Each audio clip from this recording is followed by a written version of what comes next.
Nintendo just released their first Nintendo Direct in over a year now, which was very exciting to say the least. But by far the best part of this Direct was the final announcement. The announcement of Splatoon 3. The first thing that I notice is that this trailer takes place in a very rundown area. You can see that there's just junk everywhere. And there's actually a big reason why I bring this up. In Splatoon 1 and Splatoon 2, there were these special events called the Final Fest, which were the final Splatfest of those games.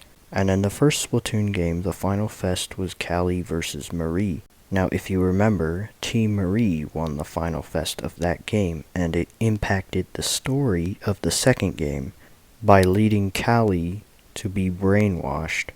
Now, in the second game, the theme of the final fest was Chaos versus Order, and in that game, Chaos won. What I think is that Splatoon 3's setting looks like this because Team Chaos won the final fest of the last game. So that would imply that after Team Chaos won the Splatfest, everything just kind of descended into chaos.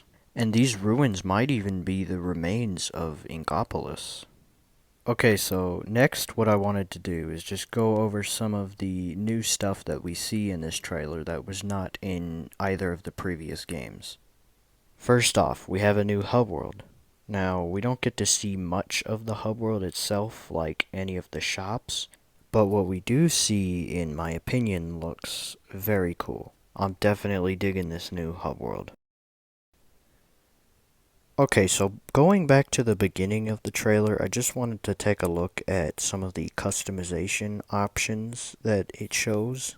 So obviously the first thing here is you get to choose if you want to be a boy or a girl, just like in previous games, but the new thing here is that you can play as an Octoling right off the bat, which I really like. I think I'm definitely going to play as an Octoling.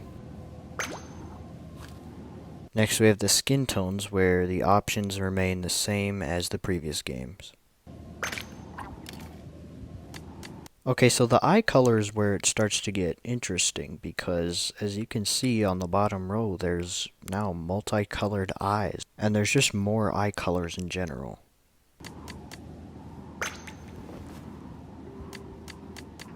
So another new thing they added to the customization in this game is that you can now have any hairstyle you want, regardless of the gender that you pick. As you can see on the screen here, this female Inkling has a hairdo that in past games only male Inklings could have. And just like the skin tones, there's nothing really special about the pants. I think there's only one new pair of pants that I can see, and that is the third one.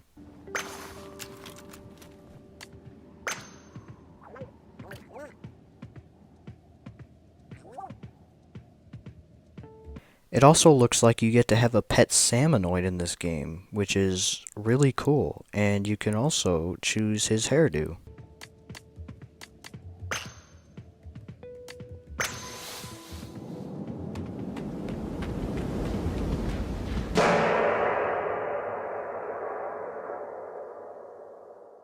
At the end of the trailer, we actually do get a little bit of gameplay. It's not much, but I still wanted to go over it because there are a few changes.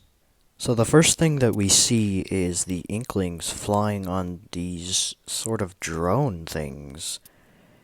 And after looking at it, it looks like this is how you will be starting matches in this game, which is very interesting because you start on the drones and it shows the Inklings aiming where they want to shoot, so this is very interesting. We also have this crab thing, which is definitely new, and my guess is that it's probably some sort of sub-weapon. And last but not least, we have this new bow and arrow, which seems to be able to shoot 3 arrows at once. and it just looks really cool. And that's it for the trailer. I pretty much covered everything that I wanted to cover, and as you can see, the game comes out next year in 2022. So that makes the wait for this game a long one, but at least they told us the release year. And let me just say that this caught me so off guard. I was not expecting Splatoon 3 to be announced, but they did, and it was a great trailer, and I'm very, very excited for this game.